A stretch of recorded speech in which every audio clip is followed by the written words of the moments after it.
Ikigai Kouji con Henry Martínez. Bueno, esta historia está enfocada en aspectos muy puntuales sobre lo que es ser docente y la cátedra, la autonomía de cátedra y de los procesos de evaluación. Obviamente todos los profesores nos enseñan a desarrollar procesos de evaluación individualizado, grupal, coevaluación, heteroevaluación o una autoevaluación. Pero la evolución de la educación lleva a una contextualización de la evaluación un poco más enfocada al reconocimiento de los saberes impartidos y que realmente si el estudiante aprendió o no aprendió y en qué medida aprendió lo que tenía asignado a través del contenido programático de la asignatura, bueno, en fin. Y el profesor que me envía esta historia me dice, bueno, Juan, creo que al ver que los estudiantes están más pendientes de la nota de uno que del otro, que la misma nota, estar preocupados de cómo hacer para pelear porque por una décima, por media, por dos, tres, porque le tienen a uno más nota que a otro, llevan a, digamos que eso lleva también, más allá de ser molesto, incómodo, lleva pues a que ellos estén pendientes del entorno de los demás y se preocupen menos por el desarrollo de sus actividades, por perfeccionar sus actividades y pues, por generar esa nota a conciencia. Y sobre todo, el profesor decía que luego cuando se gradúan, cuando salen de la universidad y van al trabajo, comienzan a buscar culpables en los demás compañeros de las responsabilidades o comienzan a tener la frustración a partir de por qué yo tengo estas tareas y él tiene menos tareas, por qué ella tiene más tareas y menos tareas, por qué cumple menos, por qué me exigen más a mí. Entonces, esa victimización lo que hace es que les taladre la cabeza y les genere conflictos también laborales. Entonces, el profe me decía, yo hice un experimento para que mis estudiantes entendieran que era importante reconocerse y esforzarse por lo propio. Y busqué la manera de que más bien, en vez de estar pendientes de las notas de los demás y de aumentar la nota de ellos en función a la excusa o a la queja, lo que hicieran era que visualizaran la pérdida de algo que ya tenían. Entonces yo, pero ¿cómo así? Me dijo, sí, ponle cuidado, profe. Yo lo que hice en ese experimento fue, les coloqué en la nota, les dije, normalmente yo les digo que que les tengo, aquí dentro de la mano tengo un 5, la nota relevante, lo importante es que vengan a clase y aprendan. Aquí tengo un 5 y se lo voy a entregar a cada uno de ustedes, cójanlo, guárdenlo en el bolsillo, ténganlo muy bien ahí, porque a lo largo del semestre van a mantener ese 5 o van a perder ese 5.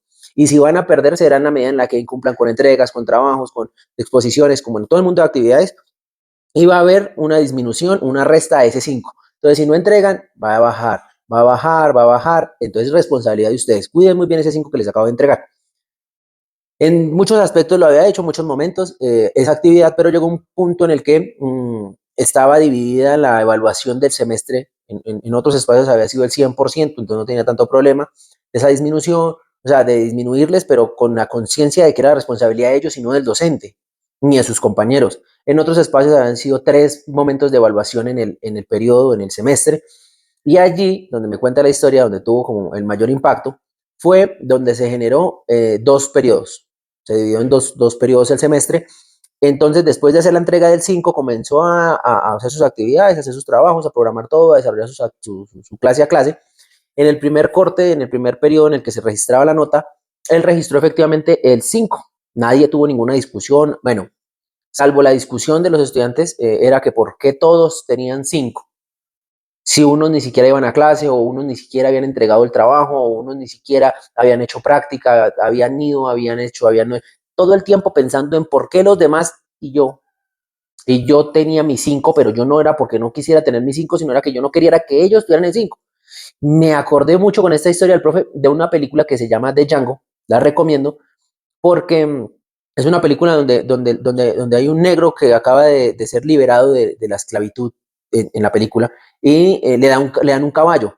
Y él llega en un caballo a una hacienda a hacer unas negociaciones y allí encuentra el mayordomo que era un esclavo negro, les dice, hey, al jefe, que por qué ese negro iba en caballo. Entonces el otro le dice, Stephen, ¿tú quieres un caballo? Dijo, no, yo no quiero un caballo, yo para qué voy a querer un caballo, yo quiero es que ese negro no tenga caballo, que se baje.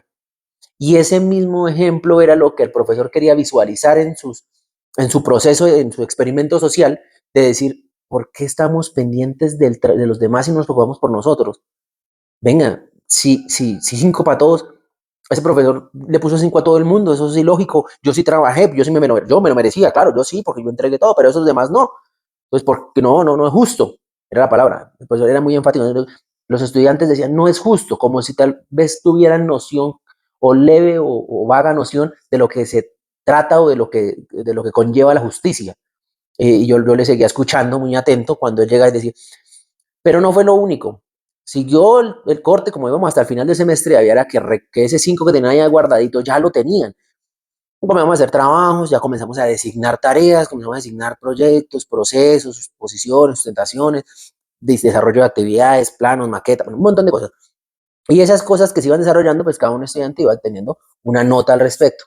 Como ya había unas notas del primer 50, del primer periodo, más las notas que se iban desarrollando del segundo periodo, pues esas dos notas, ese conjunto general de notas iban a llevar a que ese 5, evidenciando el proceso, no era una nota definitiva.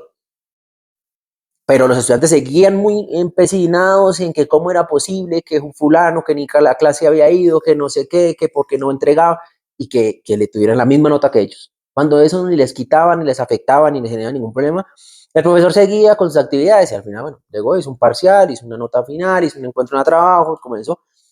Y para poder completar el trabajo, o sea, su proceso, hizo todo, entregó sus notas, efectivamente, la gente ya no sacó el 5, la gente hubo gente que perdió necesitando solo 2 5 para pasar la materia, 2 y 5, 7, 3, 5. Con 1 pasaban con 3, porque 1 más el 5 daba 6, dividido en 2, 3. O sea, pasaban raspando la nota mínima de aprobación.